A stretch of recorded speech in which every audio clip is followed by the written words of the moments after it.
This is a 2016 Mazda CX-3.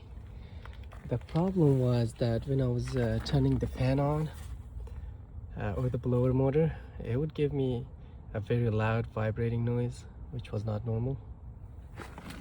So this is the blower motor that goes in that housing right over here, and it is held by 3 screws. Let me show you the screws here. 3 screws right under, and there is a piece that goes under the blower motor. You have to take off this one first.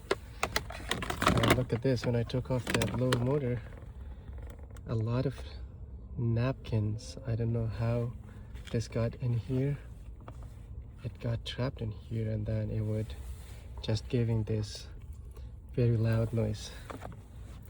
I will clean this up and put the blower motor back, and it should be fine. Thank you for watching. Please like, share and subscribe, and thank you.